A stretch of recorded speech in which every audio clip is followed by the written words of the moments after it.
5, 6, 7, 8. Mariano. Because Jay Mariano married Jay Mariano.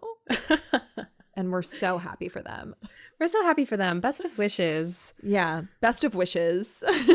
What do you say to the bride? Best wishes. Best wishes to but the bride. I love that you said best of wishes. Best of wishes. Best of wishes. All of the wishes, the best of them.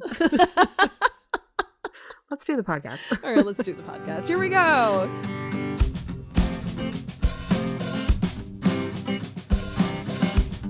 Hi, everybody. Welcome back to No More to Say with Tara and Haley. I'm Tara. This is Haley. Hi, Haley. Hi, Tara. Why does it feel like we haven't done this in a while? So long. I know. We're actually recording this episode before we record the episode that's being released before this. We're recording that one tomorrow. The Logan episode. The Logan Gilmore to Consider. It's so funny. So we'll have told you about our live event when we talk about it in the Gilmore to Consider episode, which went very well, by the way. It was super lovely to meet everybody. Just to reiterate what we've already said, but will have said tomorrow. What we will have said tomorrow, last week. But it just feels like it's been so long since we've done this because the last time we recorded was before we did the live event. Then we did the live event. We couldn't record for a couple days because we were both you were landing from flying. I had work. Like, it was just so many things. You were recording with Adrienne Young, which is really exciting. I know. Who was like, I'm so excited for you guys to listen to that episode because she is like a surprise Gilmore Girls fan. She's the author of Spells for Forgetting, which was our October pick. Yeah. And I thought she was going to be one of those people who just casual Gilmore Girls fan. But no, she plot twist in the middle of the episode revealed that she is one of us. And I was so excited. I love that you had that moment with her. I know, me too. I was honestly couldn't pivot because I was I was expecting, just talk about her book. But then I was you're a super fan. And my brain just went blank because I was just I was so excited, but I was which question do I ask you? I have so many. Now I have so many questions. Where do I begin? Yeah. Oh, that's which is why we'll have her back on the podcast because she's Team Jess. She has such feelings. The night before we recorded, she had fallen asleep to a deep fried Korean Thanksgiving mixed with That'll Do Pig. She's a true, for the last 9 years, has fallen asleep every night to Gilmore Girls. So I love that. When that episode comes, I feel that would be a good one, even if you haven't read the book, because she's such a cool person. Oh, yeah. Yeah, for sure. I want to listen to it, and I didn't even read the book. But, when you told me about your experience with her, I was like, oh, I can't wait to meet her. I feel like we are two sides of the same coin. She's so because she didn't identify as a Swiftie, but she identified as a Taylor Swift fan, and she's a 1989 folklore Team Jess girly. Okay, so falls asleep and doesn't like to go past season 5. Oh my God, wait. We're literally the same person. And she's a writer. I'm obsessed. When she comes on, I feel you guys are going to have a little Jess Mariano fan fest. I can't wait. The Jess Mariano fan fest is here. It's here. Which, speaking of a Jess Mariano fan fest. Yes, speaking of a Jess fan fest, we have a very special episode today. If you're familiar with the podcast Podcrushed with Penn Badgley, Nava, who is his co-host, has joined us today. We met her in Podcast Movement after a little encounter that Haley and I were hoping would happen, not with her specifically, but Haley and just in general. Haley and I were trying to figure out how we were going to make friends at Podcast Movement, and I said we just have to wear cute outfits because that's the way that women bond. Is they just are like, oh my God, I love your outfit, or oh my God, I love your blazer. And Nava came up to Haley and was like, I love your dress, and we were like, oh my gosh, and kind of commiserated over the Gilmore Girls podcast that we have because she saw it on our name tag, and we were familiar with her because of Podcrushed, and she talked to us about how she deeply romanticized Jess Mariano, and that was kind of a way that she informed a lot of the relationships that she built over time from a young age. And so we thought, hey, we absolutely need to have a conversation about this. We had to talk about it. And we finally did. It felt like such a Gilmore Girls moment, though, because I was wearing a red dress, and in the revival, Rory is her lucky red dress is what she's looking for. So it felt like that. And right now, Tara's wearing, right now, if you're not watching on video, Tara is wearing a shirt that says manifest that shit, which it felt like us wanting to be we're going to wear cute outfits to meet fun people. And we totally did. We totally did. Us manifesting cute outfits into fun, exciting people. Yeah. Totally happened. Yeah. And so we are really excited to have this conversation with her to talk about all things Jess Mariano, especially coming off of a conversation about Logan. I think it's so perfect. You, me, our men, and Nava. So we hope that you enjoy this episode. Hi, Nava. So excited to have you on the podcast today. Welcome. We're really happy to have you here to talk all things Jess Mariano. Thank you. I'm so excited to be here. I got to watch several episodes in prep and it was super fun. I forgot how much I loved that show. Oh my gosh, right? I know. Especially when I step away from it for a second, which I have been recently because we were doing a rewatch on our Patreon, but we stopped in solidarity with the SAG strikes.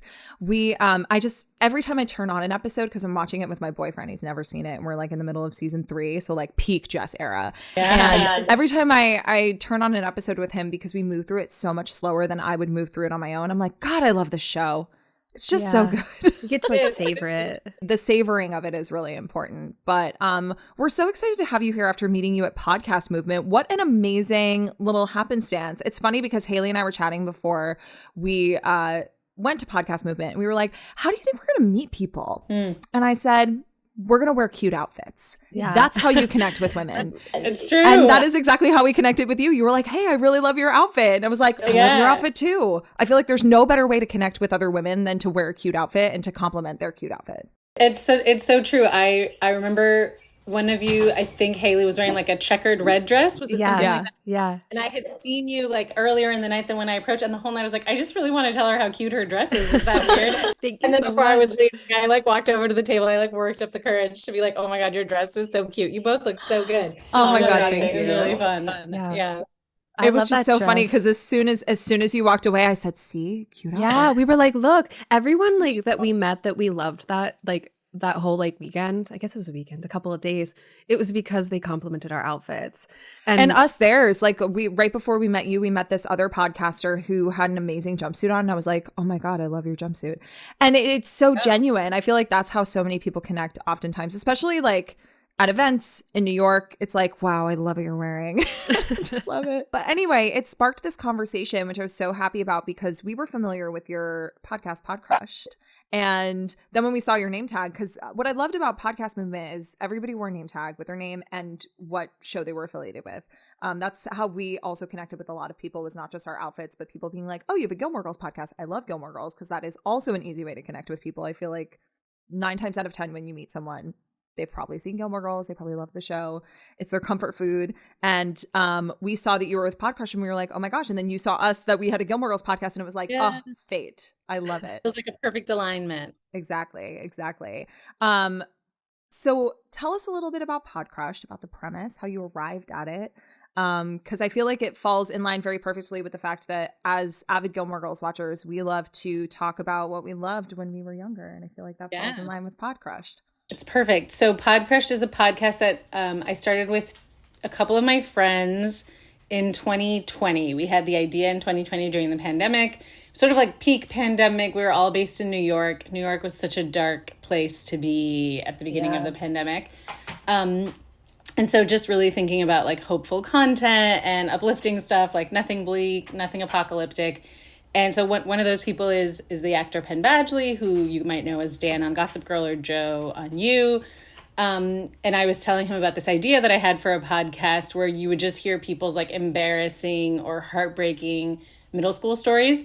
And I was just telling him as like, hey, I want to do this. We have a production company together. I want to do this. Would you be okay if I use like some of my company time to make it? I didn't think he'd want to be part of it. It's not the obvious brand for Penn. And he was like, that sounds amazing. Like, can I be part of it? And I was like, wait, a celebrity joining the podcast? That's Say less. Yeah, exactly. So was really surprised when Penn wanted to be part of it. And then we decided that he would like narrate people's stories. And so the first season of the show, a lot of it was revolved around people sharing their original stories and Penn narrating them.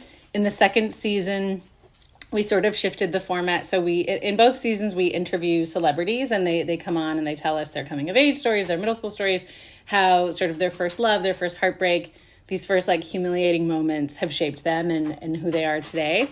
But this season we've been saving, and by the time this episode is out, I think this will be out on our stream too. We actually decided to give listeners entire episodes. So instead of being just like one story sort of at the end of a celebrity episode, we picked 6 listeners who get their own like full episodes, and those will start releasing soon. So that's something new.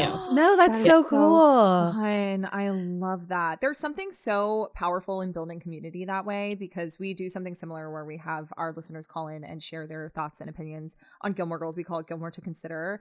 And when Haley came up with the concept for having a voicemail hotline where we could hear them and actually respond to them, talk to them, it was a game changer for us. We love that, because sometimes I think as a podcaster, you kind of feel like you're talking into the void a little bit, because it's just you, right? You're in this space and you're talking to each other. But to know that there's a whole community on the other side of that who also shares in the stories that you share, and they have their own to connect with you on, that's really what it's about.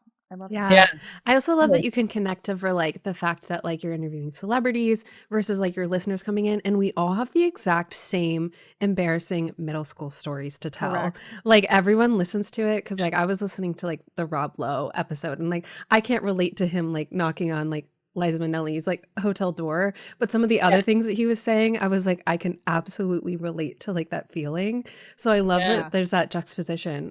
It's interesting that you say that like it was like not Pin's brand to do a podcast like that, because like I feel like the like chemistry that the three of y'all have doing it together is like so perfect. Like y'all all balance each other out really well. Thank you. Yeah, That's it's really one of my sweet. favorite ones to listen to. I like sit in bed at night and listen to the three of you while I make like beaded bracelets. Oh my God, so sweet. I love that. Are you making these bracelets for the Eras Tour concerts by any chance? I am. I make friendship bracelets at night. Just like it's like I love it. I made them for the Eras Tour, and then now it's just become like my like anxiety hobby. So it feels Haley's Haley's beatery. It feels so like appropriate though that I'm making like middle school friendship bracelets almost while I'm listening to you guys tell middle school stories. I love that. That's so sweet. Yeah, I do know that you're a Swiftie though, so like I did want to bring That's that just up. Swiftie. Yeah. I Same. love it. Have you talked about Gilmore Girls at all on Podcrushed? We have not talked about Gilmore Girls, and we haven't actually had a guest from Gilmore Girls. I think we'd love to have, at the very least, Milo. I think Milo and Penn are friends. So hopefully that could be a season 3 guest. I will say, not that you mentioned Gilmore Girls, but when Taylor Momsen was on, she was talking about her middle school crushes. Oh, yeah, and that's her true. middle school crush was Jared Padalecki. And Yes, she that's told so a true. she told a really funny story about meeting him and thinking that he was going to fall in love with her because she was in love with him, and it didn't happen. It's really sweet. And didn't Which you I think that it was love. because she wasn't tall enough? Yeah, Wasn't that's exactly what it was.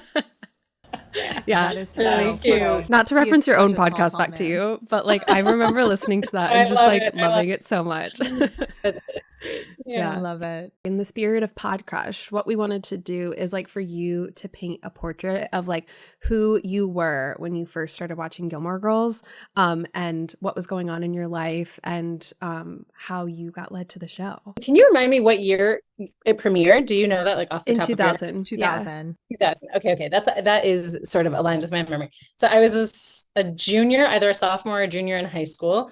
So you were Rory's age. I was Rory's age when it came out. Wow. Was it on like, it was on like Warner Brothers or the CW? Yeah, it was on the like, WB. yeah. And so that was like all teen programming. So I watched like everything on Warner and like CW was what I watched. I was like really into Dawson's Creek, Felicity, Gilmore Girls.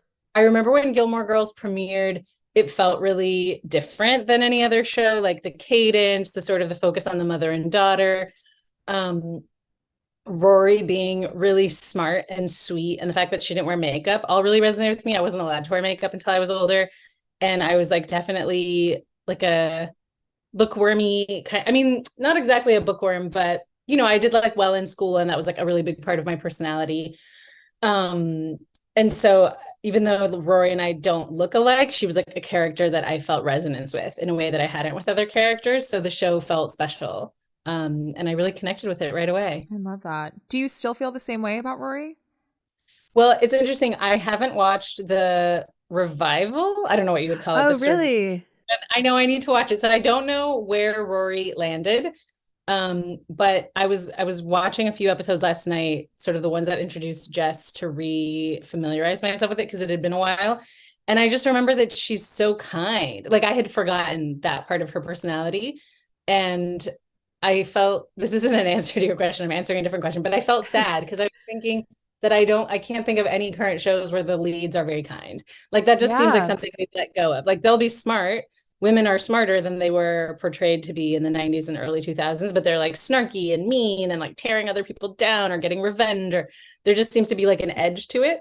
You can't just have like someone who's really smart and thoughtful. So I really resonate with Rory existing as like an archetype. Or even more now in this context, I would say. Because a lot of people, like, as the show goes on, as she goes to college and she steals a yacht and she starts making like choices like sleeping with other people's husbands and like things like that, people start to like pull away from her. Because like I know a lot of people, like on TikTok, a really big thing is like people will like close the laptop after season 3 and be like, that's the end of Gilmore Girls. Because it's like so preserved that Rory is that like archetype there that like doesn't really exist in other shows. But then she like super falls off. So a lot of people are really disappointed because they had that like perfect sort of character that like really unraveled. That's a great point. And I just realized that I don't think I kept watching the show after Jess left. So really? No way. This new information to me. I'm like, wait, Rory did those things? Rory still Rory slept with someone's husband? Who was it? Wait, when did I stop watching this show? I think I did. I think I must have stopped when Jess left. I was one of those watchers for a really long time as well, until it came out on Netflix. I think that I was really only familiar with like seasons 1 through 4, maybe because you had to have the box sets before it was available to stream. That's so like true. I only had the early seasons, and so I like inadvertently closed the laptop because that was all I had. you know? So I was like, oh, okay, I guess we're going back to the beginning. I'm very much an early seasons girl. It sounds like you are as well. Mostly because I love Jess, but also because those were the seasons I grew up on. So did you feel like in college you kind of, veered away from the show? Yeah, I must have. I'm like, what did I watch in college? I think I didn't watch that much TV, but I think I do remember we watched Gossip Girl my freshman year. Of course. Talk about smart people who aren't kind. Yeah, exactly. Total shift. But wow, that's a beautiful full circle moment for you. To now work with Penn. Actually, I don't think I've ever, Penn knows this, but I don't think I've ever shared the story on Podcrushed. Or like publicly. When Penn and I first met, he says he has 2 reactions from people. Either they like swoon or they pretend they don't know him. They don't know who he is. I mean, sometimes people don't know who he is, but he can like tell when someone's that. And I really didn't do either. I didn't like acknowledge that I knew who he was, but I didn't pretend that I didn't know who he was. I just tried to be like normal. But when we became friends, I would pretend, but he knew that I was joking, that I thought he was Jess from Gilmore Girls. And we even at one point, we had like a little group chat with a friend of ours named Penny, and I named it Gilmore Girls. And I would just refer to him as like, you're that guy from Gilmore Girls, right? Yeah.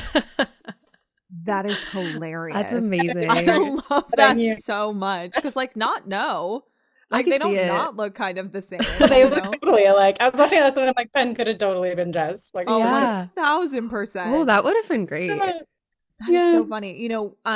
Haley and I did see him once at Podcast Movement because we were like, is that Penn Badgley? This was before we met you. We were like, is Penn Badgley here at Podcast Movement? Like it was just one of those like out of body experiences that we were like, yeah, the same room as Penn Badgley right now. But also, I don't know how I would have acted. I probably would have been somewhere in between where I would have been like, hi, I'm not going to pretend like I don't know who you are. Yeah. Every time we saw him, we actually didn't go up to him because we had seen him talking on, who does the podcast called I Weigh? Jamila. Yeah. We had just seen him talk about how like awkward it is to like be a celebrity figure and have people come up to you who you don't know. And we were like, oh, maybe we won't go say anything to maybe we just leave him alone and let him do his thing. Yeah, because that has to be kind of of challenging when you're constantly bombarded. Not that he's constantly bombarded, but that probably has to be kind of challenging to navigate and to find your own peace and quiet time in a space like Podcast Movement where there is so much happening around you, but you need to kind of have a moment to breathe. So I did have a call with him this morning, and I told him I was doing this podcast, and I said, I think it's because they thought you were Jess on Gilmore Girls. Oh my God, let's keep that rumor alive. Yeah, let's let that live on. I'm doing the podcast because they think they can get to you somehow, somewhere, because you were Jess on Gilmore Girls. Oh, I love that so much. Well, speaking of Jess on Gilmore Girls, the real Jess Mariano, if you will. Yes. What drew you to his character when you were watching the show? Okay, so I will say this. I always think of him in that jean jacket with what is that material called? It's Sherpa. like the Sherpa underneath. And to me, it's like so iconic of Jess that I was stunned when I rewatched his first few episodes and he wasn't wearing it. Because in my mind, he like rolled into town in that jacket. Yeah. And I think that jacket was a big part of it. So definitely physical attraction. Well, yeah. I mean, come on. Yeah. For sure. Like, young Milo. How could you not? Yeah, exactly. Totally. He was totally my type, way more than Jared. So I think physical attraction is the first thing that drew me to Jess. And I think it was like the bad boy who reads, you know, it was like, oh my God. What a dream. Yeah, for sure. Those were the first two things. Yeah. Well, one of the conversations that drew us to each other to have this episode is because one of the things you said to us was like, I love Jess Mariano, and honestly I think that I romanticized him so hard that like I ended up kind of dating people that were like him. And I'd love to hear more about that, because I feel like that's part of the reason why we started this podcast, was because what we consume can ultimately inform the way that we behave. And it was a big topic of conversation for one of our first episodes, because we did an episode, as we shared with you, about how Jess Mariano is romanticized. And he totally is. Doesn't take away the fact that we love him. I'm Team Jess and I will be forever. But part of that is because my middle school heart just completely latched on to him. But I did find myself in retrospect now being, you know, in my 30s and kind of like way more emotionally mature and aware of myself than I was when I was a teenager, you know, recognizing maybe how what I consumed through Gilmore Girls and the flawed characters that were built informed the relationships I built with other people. So I'm curious what your journey with that was like. Yeah, I think, you know, I was thinking about it as I was watching last night, because in the first few episodes, he is kind of like a little asshole. He's like, he's totally a little asshole. Yeah. Super rude to Lorelai and kind of dismissive of Rory. And I was like, is he just an asshole? Like, did I just, you know, were we all sort of fed this, like, no, they're actually really good. I know there's like a lot of discourse on this, even on this sort of like Pride and Prejudice maybe is like the first archetype that we're all familiar with, Darcy being so rude to her and then turning around. So there is that fantasy of like the guy that like is dismissive of you and then it like comes around and you're like his world. I think that is the fantasy that I latched onto. Yeah. That like someone being like dismissive of me didn't mean that it wouldn't come around. And in my experience, it doesn't come around. Actually, when they're interested, it's like, it's right away. Yeah. But it took me like, honestly, like too long to figure that out. I would say well into my 30s to be like, oh yeah, like if he's not interested right away, like don't bother. Yeah. Like, that's my experience. I wish it wouldn't have taken me that long, but it really did. Yeah. Yeah. So I think more than the bad boy thing, it was the lack of interest that was something that grabbed me. You're like, you're not interested in me? I love it. I'm all in. Yeah, exactly. No, I think a lot of people feel that way. I know I absolutely adapted that personality trait and that attraction to people who maybe didn't show an immediate interest in me, or people who like weren't interested in anyone or anything but were interested in me, because I also feel like he falls under that trope as well. Like I hate everyone except for you. Yeah, he says, I don't want to talk to anyone else. I don't like anyone else. And it's like, isn't that the dream to like this guy who like literally hates everything but like is obsessed with you? Like, it's so nice. And then it turns out in real life, like that's probably not desirable either. You like want someone who's cool and like likes your friends. Like, nice. And they kind of, you know, Amy did a really great job at showing us that, because when Jess and Rory get together, he's not a great boyfriend.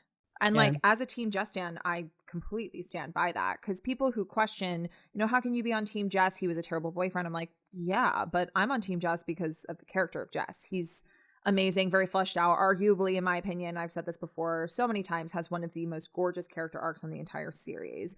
But, you know, while he was with her, he was a total asshole. And Amy showed us that. She was like, you know, that person who doesn't like anybody else but likes you, and especially given the background that he had, you know, with his family life and kind of being very unstable, he had no idea how to be a good and solid partner for Rory. Also, he was 17 years old. So taking that into account is really important. But, you know, Amy did a really good job at showing us kind of that, like, once that does come to fruition, he might not show up in the same way that you expect him to. It doesn't mean that he magically becomes Prince Charming just because he's now your boyfriend, you know? I feel like that's really well said. Like, where do people model their understanding of love? So much of it is what's happening at home. And so given that he had that home life, like it makes sense that even if he loved Rory, he he wouldn't necessarily automatically know how to model like stable behavior. Yeah. I'm just curious. So you're Team Jess. Who are you? I'm Team Logan. Your Team Okay, I think I haven't seen any of Logan, to be honest. Oh my gosh, maybe you'd be Team Logan. Now, but you have to. Now I'm have to go down the journey, because I will tell you, I've been very open about this as well. I am Team Jess, and also you should watch the rest of the series to understand where Jess's character goes, because it's amazing. So does he come back in future seasons? He does. In season 6. So you see him in season 4 a little bit. And that is more, there is some stuff involving Rory, because as you know, like they left things on very uncertain terms with each other. Their breakup was really not cool. And he just kind of leaves. But when he does eventually return, you do see him approach Rory, and there's, I don't want to say resolution there, but stuff happens. But it's really about his relationship with Luke, which I think is very important, considering that he didn't really have a stellar upbringing with his parents. And to see the way that Luke shows up for him, and then he starts to slowly show up for Luke as well. You also get to meet his mom, which is very important. She becomes a pretty steady character throughout the rest of the series, starting in season 4. And then he also returns in season 6. And he returns in the revival. Yeah. Yes, I had heard that he returned in the revival, but I haven't seen it. But I read they didn't end up together in the revival. Did she end up with anyone? Is it left sort of unspecified? It's left a little unspecified. There are some, like the cliffhanger that the revival leaves on. It's kind of obvious who she is with, so to speak, by the end of the series. Yeah. With is a interesting word. With is a very, I was going to say, with is a, like, ends up with is such a loose term. Yeah. We're really trying not to spoil it for you. We really are. But, you know, the beautiful thing about the revival, as I'm sure you know, is that Amy didn't get to write season 7. She could not reach an agreement with the WB after season 6. She and Dan left the show. Season 7 was written by a writing team that she was not at the helm of.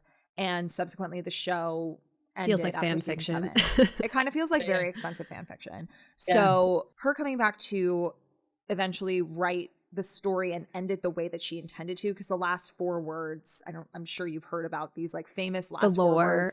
She had written these 4 words to end the series with very early on, and didn't get to actually see that through until 2016. So there is something very beautiful about that ending. And it leaves things open-ended. It leaves room for the possibility of more, which I don't know that we necessarily need more. But yeah, I think you absolutely should, especially because it's fall and it's like cozy time, cozy Gilmore Girls time. Gilmore Girls season. I think you would really love to see, especially if you're Team Jess, to see where it goes. And as much as I am Team Jess, I do believe that Logan was probably her best partner.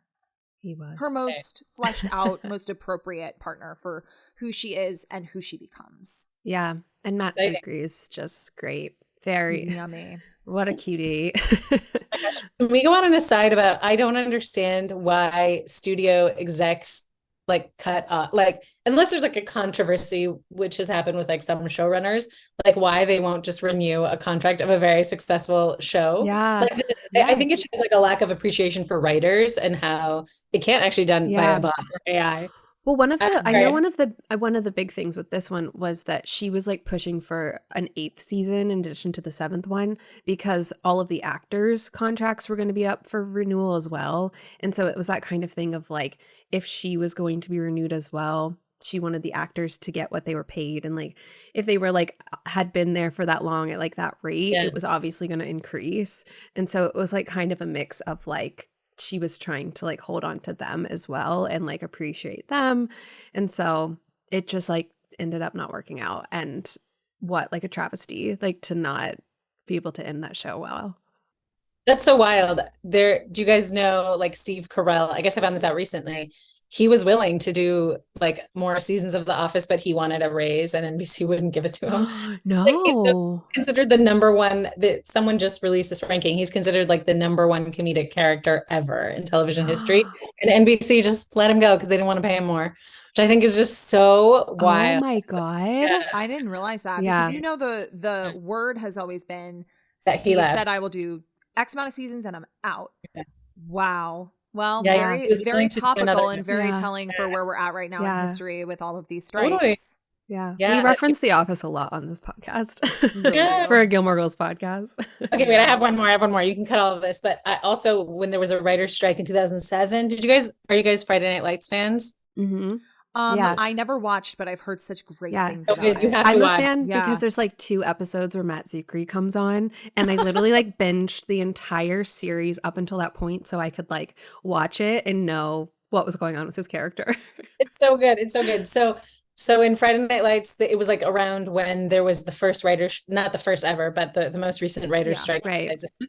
And NBC just got rid of the writers and brought in a new team of writers. I didn't pause the show, which you can't do now, but you could do that in 2007. So you could just get non-union writers to write your show. So they just replaced the whole writing team, brought in new writers. I think it's the second season. So in the second season of Friday Night Lights, there's like a murder. Like there's like 2 of the lead characters like murder someone. Yeah. And then like hit the body, and it's this whole thing. And it's like a family football show. Like it just like completely deviates. And then they drop it in season 3 when they like never pick it up again when the original writers return. And I just think it's like the strangest thing. Like this new team of writers were like, we're going to change the genre. We're going to make it a murder. And then no one ever brings it up again. You know, I feel like that probably would have happened with Gilmore Girls because it already kind of went like, I think the writers' room did their best to like steer the ship in the direction they thought maybe Amy was going and to take what she had left them with in season 6 and kind of use it to their advantage.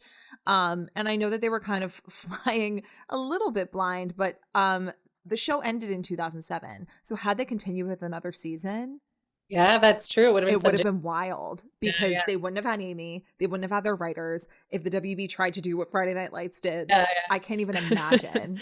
Would have been murdering someone. Someone would have gotten murdered. Crazy. Wow, I did not know that. Yeah.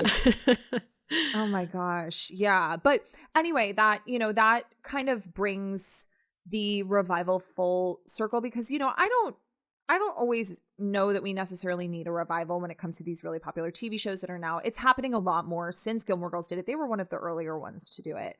But I know it's happened a lot since then. And I don't necessarily feel like shows always need it. But with Gilmore Girls, it felt appropriate and it felt justified because Amy, she got to end the show on her own terms.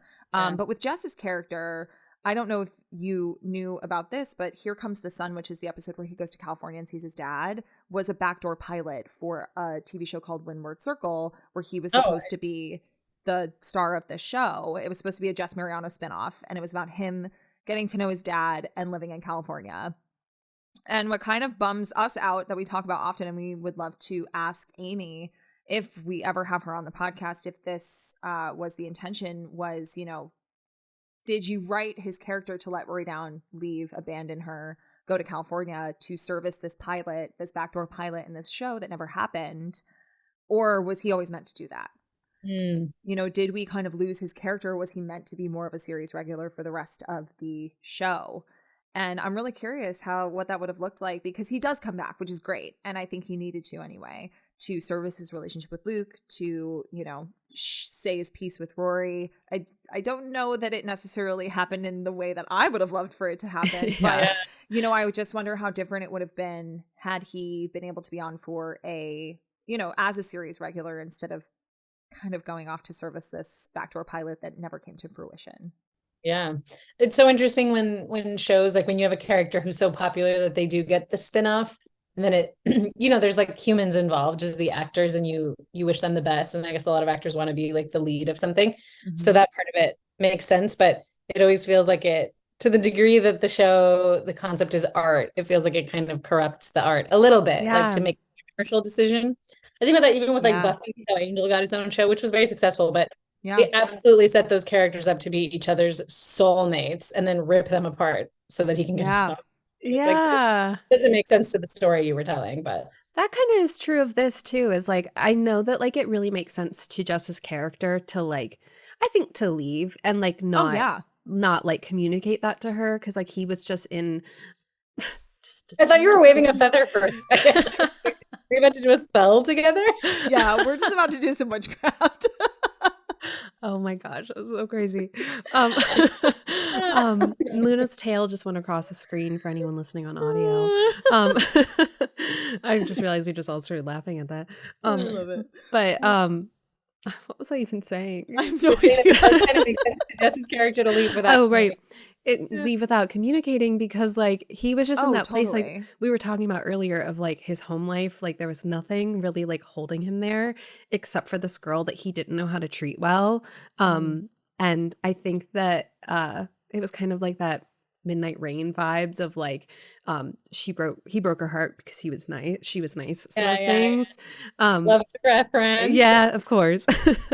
And I think that him going off to this pilot kind of made sense, but like the actual trajectory of what it was going to be about, of him being in California with his dad and like not having anywhere else to go, it didn't have like a setup. Like whereas like Gilmore Girls had a very clear, they had to have the Friday night dinners because Lorelai needed the money for Rory to go to school. Very clear what was going to happen. There was no real setup like that in the pilot for it. If you watch, I mean, you can see it in the episode, but if you watch the like bits that weren't aired, and I just like, it's kind of like one of those things of like, just keep him here, just keep him in Stars Hollow, let him face the consequences in front of us right now.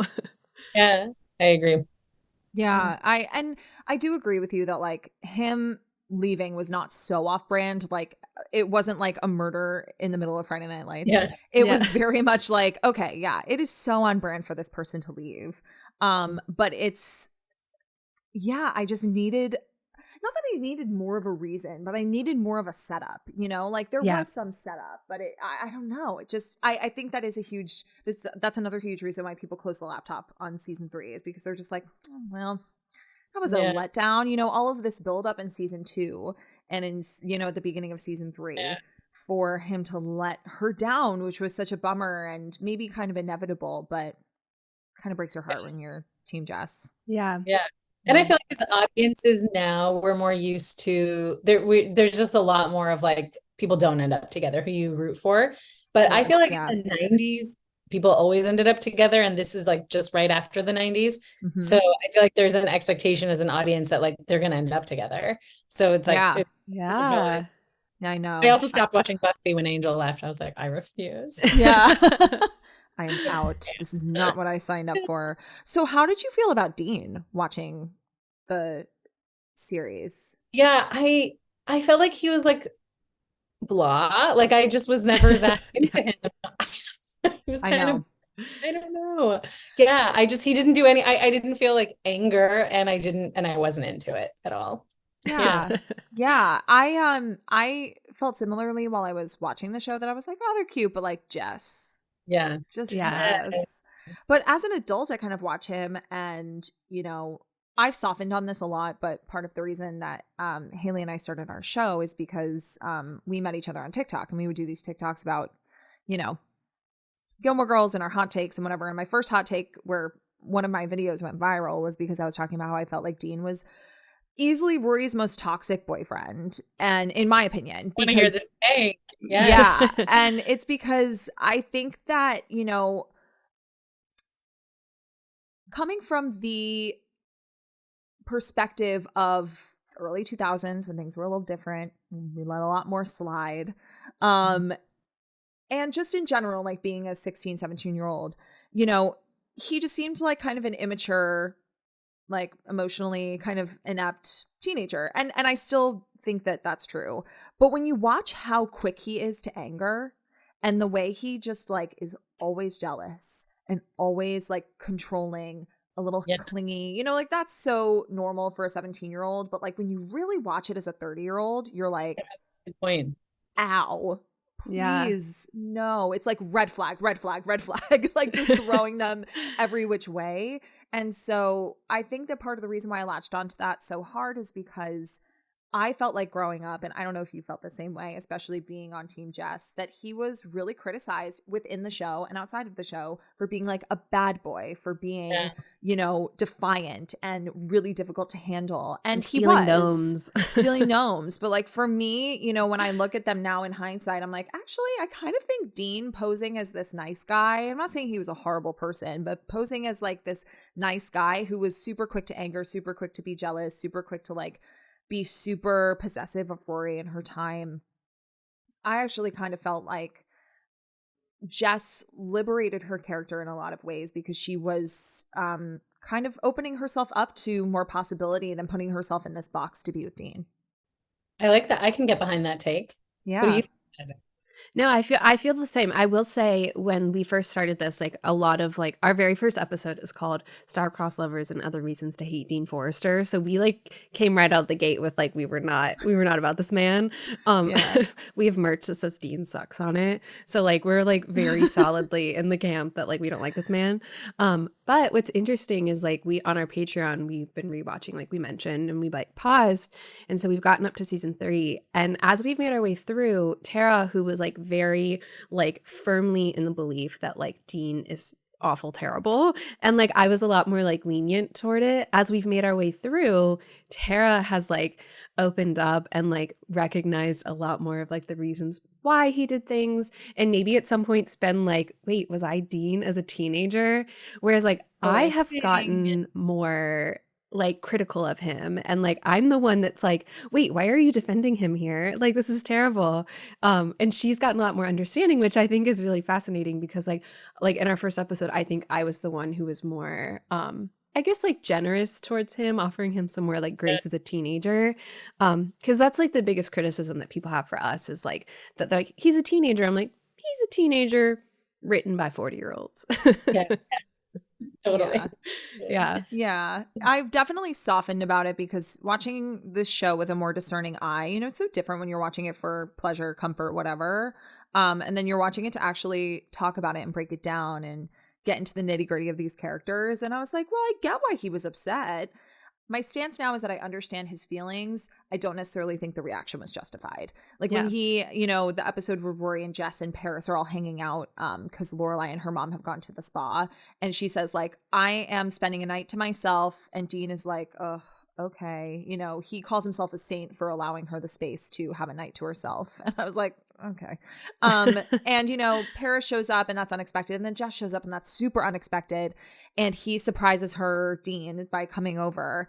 And he just absolutely loses his mind that other people are at the house with her. And I get it. It's Jess. He has a complex about it. But I think he would have been just as pissed if he showed up and Paris was there. You know, he just loses it. And I was like, look, I can understand why you feel lied to. I can understand why you feel, you know, maybe a little betrayed in a sense. But did you have to get that angry about it? You know, like I understand the feelings. I can justify the feelings. I can't justify the reaction. So that's kind of where I've landed on it. That totally makes sense. I have a question about what it's like for you guys to watch it now that you're doing the rewatch, being closer to Lorelai's age. I find that super. I know. My Lorelai birthday is happening next month. It's going to be my 32nd birthday. So like I call it my Lorelai year because that's when we met her. It is very weird because she still feels like an adult and I still feel like a kid. Like, I feel like Lorelai and I are not the same age. She's like mom age and I'm her daughter. Like, yes. Can't relate. I was looking yesterday, I'm like, I should not relate more to Rory than I do to Lorelai. This is yeah. But I think I've always identified more with Lorelai. I genuinely think like my sarcasm and the way that I kind of speak to people and my outlook on life is very, very informed by Amy Sherman Palladino, but by Lorelai's character. Like I am sarcastic because of the character that I grew up watching, and I always identified more with her than with Rory. It's interesting. I identified more with Lorelai, but I was so focused on Rory's relationships. Yeah. And I feel like a lot of people felt zeroed in on Rory's relationships, but I always identified more with Lorelai. So it doesn't feel necessarily different. I just feel, I guess, a little more justified too, because we're now the same age, which is crazy. And I still don't feel as real. Yeah. No, I think that mine is like, it kind of comes from like two places. Because like I think about it a lot when I listen to Podcrushed, because I start to think about like my middle school, like my early days and like what kind of defined me then. And like, it's so clearly this show, because like I started watching when I was like 13 years old, and I started with season 5 on the WB because like I was so obsessed with Logan. And so this show can sometimes be like a time capsule for me, where like when I watch it, I can like so clearly remember like the first time I saw an episode. And so like I can so clearly like return to that place and like almost be 13, 14 watching the show and experiencing like that. And it took me a while to like be able to talk about the show on the podcast because it was like so intrinsically tied to my identity when I was 13, which is like kind of hard to like discuss on a podcast. Yeah. But when I separated it, it like took me a while. I was able to like look at it from more of like an analytical perspective. And so I never really like register the fact that like I'm Lorelai's age. Because either I'm watching it like to talk about it and like talk about the writing and talk about the characters, or I like zero back in on being 13 and like swooning over Logan Huntsberger. So it's like I never really fully, I guess, register that I'm 32 until I'm like looking at Dean and being like, hey, it's probably not good for a 16-year-old. So I don't think that I ever actually am Lorelai. I'm always like Rory in my 13-year-old self. That makes sense. Yeah. How did you feel when you started to kind of exit? I know that you weren't watching it as religiously as you were in high school, but how did you feel kind of starting to near Lorelai's age and being like, oh, this is a little different? Yeah, or even watching it last night. Yeah, it felt really weird because I mean, I'm older now than Lorelai was on the show, which I just can't like register. You don't have to be. Yeah. I think I kind of agree with what you were saying, like the sort of watching it, thinking about my adolescence and like what was I going through the first time and how did it like shape my views on relationships, like how, you know, how much I think probably the accumulation of like TV shows that I watched definitely shaped like not just one show but several, probably not in like the healthiest way, so I'm happy behind me. Yeah, I don't relate to Lorelai at all. Also, I don't have like a 16-year-old kid. So yeah, of course. Yeah. That really like is like the crux of it. Yeah. Like even the relationship she has now, I don't necessarily identify with because again, I don't know why they just feel like grown-ups to me. Yeah. And like I can't be that. I'm not dating Max Medina. Yeah. What are you talking about? Like that just feels like literally dating an adult, which I am not. I'm not one of those. I'm a teenage 30-year-old. Exactly. I was just gonna ask, how do you feel about her and Luke? How do you feel about that relationship? Do you ever talk about that? Oh yeah, we actually have an episode called "Kiss and Tell Me" that Luke and Lorelai were better off as friends. I really do love their relationship. You know, I think that it's a beautiful relationship. It's the one we were rooting for the entire time. Like it's at the top of the list, right? But honestly, we've talked about it a lot. And as we ended with season 3 on our rewatch, but we are, of course, once the SAG strike is over, we're going to get further into and closer to them getting together. But I do think that their chemistry when they were friends was just unmatched, right? So it's kind of the same as like Rory and Jess, you know, the two of them being in this like will they, won't they was so exciting to watch. And I think that goes for anybody. And then when they do finally get together, like the excitement eventually kind of wears off a little bit because you're like, oh, this isn't as exciting to watch. It's exciting. Yeah. But there are moments, Brett, my partner and I, we just watched the episode where he teaches her how to fish. She's going on the date with Alex, the coffee shop owner, and he finds out, you know, that she's going on a date. He's like, so you just like felt like taking up fishing one day? And she was like, yeah, I'm going with a friend. And he was like, what friend? And, you know, he finds out that she's going on this date. And he's like, well, you can borrow my my gear if you want to. And I was like, ugh! Like, it's just so, like, it's such a beautiful friendship. And I loved it. I loved watching it unfold so much. And I love watching them get together. But they were just great friends. And I sometimes wish, and I feel like once you do move into the later seasons, I feel like you will have feelings about this too. I wish that all of that had been brought into their relationship, but of course it changes. It has to, right? But that's so true of like all TV shows and like storytelling, is that like the buildup and like the longing that you see between the characters and like the like longing glances across the room that you kind of get, because like you get a little bit of both of their perspectives, that like that's always the best part, like the tension that's building. And then when they get together, it's like, oh, that's kind of gone and has to be like made up for in some way, and they can't always see it through. Well, it's like Pam and Jim on The Office. We talk about The Office again so often. I'm always down for a conversation on The Office. Like watching the two of them in season 3, especially when he's with Karen, and you're like, what are you doing? Why are you in Stanford? Come back. And, you know, he does. And it's the two of them with the tension, and she's no longer with Roy. It's like, oh my God, everything about this. Even in season 2, building up to that kiss they have on Casino Night. Like, it's so That's good. one of the best kisses on television, Casino Night. Easily. So good. But then when, you know, they do get together in season 4, after that moment at the end of season 3 where he like turns the job down in New York City and he walks in, he's like, hey, you free for dinner tonight? And she looks at the camera. I'm like getting chills just thinking about it. I just love it so much when she looks back at the camera. Jenna Fisher is a queen. Yeah. And she, you know, at the beginning of season 4, it's like, okay, good. They got together. And everything after that, like, it's still exciting. Watching them get married is exciting. Watching the moment they find out they're pregnant is exciting. But, like, after that, you're kind of like, yeah, Jim and Pam are together now. Yeah. And that is great. You know, and their relationship is beautiful and inspiring.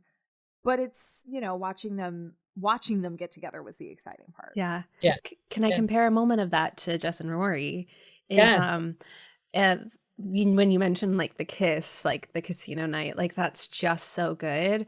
Immediately I was like, oh, the other kiss, but it wasn't a kiss. It's Jess and Rory with the sprinkler when that's going off. Like that just feels like one of those like moments on television that's like, there's not a kiss there, but it's almost better because there's not, because it just feels so like it's still like that, like as a Logan girly, watching every time I watch that scene, like it's just like there's something like the rest of the episode. That episode is not my favorite, but like that moment. Nava, do not be mistaken. This girl loves Jess Mariano. She loves Are you him. Logan? I was like, I am Team Logan. Watching the early seasons with her, she was like, do I love Jess? I was like, you do love Jess. It's okay to love Jess and be Team Logan. Well, which brings me to one of my last questions for you is like, being on Team Jess, are you Team Jess for Rory or are you Team Jess for you? For Nava. Can it be both? Do I have to choose? It can be both. It can be both. No, you don't have to choose. It's just fictional. I also feel like you might change your mind after watching the series in its entirety because I think that has changed a lot of people's perspective. Like, I'm Team Jess for me. I am team, like, personally, I'm Team Logan for Rory. But I'm Team Jess for myself. Like, Team Jess in general, because I root for him and I think his character arc is so incredible. And Team Logan for Haley as well. And I'm also Team Logan for Haley because I'm a ride or die. I'm a girl's girl. So. No, I feel like I think I was definitely Team Jess for Rory. I mean, like I said, like, there were definitely aspects of him that I found really attractive, but I really wanted him for Rory. I had that like parasocial relationship where I felt like she was my friend and I wanted her to be with him. Yeah. And you wanted to steal her boyfriend just a little bit. Yeah. Well, especially if season 3 was kind of the threshold for you. I mean, by the end of season 3, I think we're all hoping. We're rooting for Jess as a character, but we're also rooting for Jess to be with Rory. We're rooting for him to be good enough to be with her, to show up for her. And to be good to Luke. Yeah. Because that's really the part of it that like really gets me is like Luke is like that person who like will not give up on him, and even when he like tells him that he has to go, I still feel like he didn't want him to actually leave. Like that's kind of like I always think that like when we see him come back in 4 and in 6, like the relationship that he continues with Luke and like the appreciation, but also like almost the like not distaste for Luke in season 4, but like the criticisms that he offers him. It's so interesting. And I think that like, honestly, that's one of my favorite relationships in the whole show. Like fuck all the other boyfriends and Rory, but like, it's just like Luke and Jess for some reason. That's really one of the ones that like really gets me. It's so good. Oh, that's really powerful. Yeah. And thinking about someone who is a bit troubled or whatever in real life, what would help you have a character arc like Jess's is someone who's like always there for you. And I think a lot of people don't get that when whatever reasons their personalities are harder to swallow. I think people do sort of tire of you and like, it's like figure it out, dude, you know, like it's actually there for you. So that's an amazing relationship. Yeah. And also because like someone like Jess is not going to trust that someone's always going to be there for them. And so like when Luke like really does end up kind of like welcoming him back whenever. I think that's so like, oh, like that's really what I love about Luke, is like when he like is just like the reliable guy for everyone. Yeah. How did you feel about Luke and Lorelai? I was rooting for them for sure. I think they were like because Rory, there are sort of like appealing other partners for her. I feel like for Lorelai, it was like a no-brainer. It's got to be Luke. How did you feel about Max Medina? No. No for you? No. It's funny. Brett feels the same way. He's like, no. Ugh. We just did our first live show earlier this week in New York. And we played 1, 2, 3, He's Yours. And Max Medina came up on the screen and people were like, aw. Like the whole audience was like, aw, Max Medina. And I was like, oh, okay, interesting. It's a mixed bag. I never know what I'm going to get with Max. And Brett asked me recently, he was like, maybe I have to go back and rewatch the Max era. But like, do people really love him? And I was like, I think it's one of those things where maybe people really love him as a character isolated from Lorelai. Her relationship with him, we weren't rooting for. We were rooting for her to be with Luke. Yeah. But I think Max Medina as a whole, like we have an episode called Ick Max, and it's because he sometimes gave us the ick. I was just thinking that. I was literally just thinking right now, I was like, even just talking about it, I feel a little uncomfortable. And I don't know what it is. It's hard to describe, but it's just like, I don't know, just he gave us a little bit of the ick. But no, and which is hard because there was a fan fest and Scott Cohen, who plays Max Medina, was there, and he is just the nicest, most thoughtful, articulate person about this fandom, who just like really appreciates like the love that he still gets for this character that he played for like 1 season plus a couple of extra episodes. And he's just like such a nice guy. So like when we were at the event and his picture came up, I'm not a Max fan. So I was like, ugh. And I had to like, I was the one who had to choose him, but I was like, I would choose Scott Cohen because like what a nice, delightful man who brought his dog everywhere.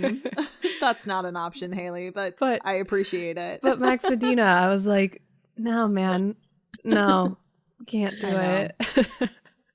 Yeah, it was Luke. It was Luke or bust. And Luke's character is also very exciting to watch as you move through the show. But it's his relationship with Lorelai and it's his relationship with Jess. Yeah. That is really, really special to watch. Yeah. So I'm really excited to hear about your journey with it. I know. I feel like you have to come back when you actually get through it. I will. Because I feel like you're going to have so many more thoughts and be like, how do I feel? Because I feel like you're like a rare treasure who like loves Gilmore Girls and like loves Jess and kind of ended and doesn't really know what happened. Doesn't actually know what happened. That we have found. And so like now your homework is to go watch the rest and then come back because like and see how your opinions on him might change or might grow or stay the same.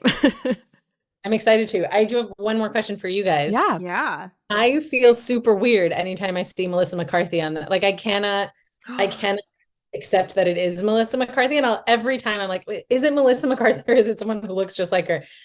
And I'm just curious how that is for you guys and how you felt the first time you saw Bridesmaids. Because I do remember when I saw Bridesmaids, I was like, is that the woman from Gilmore Girls? Like this is such a different character. And I remember even then being like, I don't think it is, but she looks so much like her. And I still have this like distance over her. Yeah. For me, similarly to you, those are 2 different people in my mind. Yeah. Like I see her in Bridesmaids. I see her in the films because she's obviously had a stellar, dazzling She was in career. The Little Mermaid. She was Ursula. The Little Mermaid. Ursula was one of the first things that came to mind. I'm like, that's not the same person to me. They just are like, it just feels like before Bridesmaids, which for me is like Gilmore Girls. I know she did Mike and Molly. Like she's had an incredible career, but like there's Gilmore Girls. It stands on its own. Her is Suki St. James, and then like Melissa McCarthy. Yeah. Like when I watch all those things, I don't see Suki. Like Suki is a different person than Melissa McCarthy's career. And not also like in a negative way. The show had such a meteoric, like Melissa McCarthy is like one of the biggest celebrities. Yeah. And no one else from the show sort of took off quite like that. So it is also just weird to see her in Gilmore. You're like, how did they get Melissa McCarthy to play this part? Like 7th on the call? Because a lot of the actors that go on to have other roles, even Lauren Graham doing Parenthood directly after Gilmore Girls, that was a long span of time. it was still, it just still felt like, and this is not speaking to Lauren Graham's acting ability, she's amazing, but it felt like Lorelai Gilmore playing Sarah Braverman. Like, you know, when you see Alexis Bledel, I mean, Alexis Bledel doing Handmaid's Tale for me. That's not Rory. That's not Rory Gilmore. But, you know, even Matt Zuckery on The Resident, on oh gosh, what was that show he did? The Good Wife. The Good Wife. Oh, kind of an asshole on The Good Wife, though. I feel like that's why I won't be Team Logan, because that's what I haven't seen him on Gilmore Girls. I have seen him on The Good Wife. But I feel like his character changes. Like him and what is her name? Alicia. They become like pals in a way. True. Like when he goes to jail. Oh my God, oh my gosh, I haven't seen The Good Wife in so long, but what a great show. Yeah. But like that to me, like watching that, I was like, that's Logan. Like, I don't know. It's just when you grow up watching, it's kind of the same as Friends. Oh, Matthew Perry. Yeah. When you watch, I mean, with the exception of maybe Jennifer Aniston, when I'm watching all of those other actors do other roles, like I watched Charlie's Angels recently with Lucy Liu and Cameron Diaz and Drew Barrymore, and Matt LeBlanc came up and I was like, that's Joey Tribbiani. Yeah. You know, you just like, they are these characters, and that's not to put them in a box. It's just because when you grow up watching someone and becoming tethered to who they are as characters in the show, that's kind of what you see. But for Melissa McCarthy, it is for some reason just very easy for me to go, nope. No, you're like, it's not even the same person. Yeah, exactly. Do you feel that way about Milo when you see him in other things? I'm like, you see him as Jess? I think of him as Jess. I particularly, the thing that I saw him in after Gilmore Girls, which I loved, was Heroes. Right. Yes, of course. Especially on Heroes, to me, he was Jess. Yeah. Did you see that he recently got married to someone? He's married? He just got married like her this last name or something. Is Mariano. And her first initial is J. He married Jay Mariano. I think it's Jera is her first name. Yeah. I didn't know that. But it's rigged.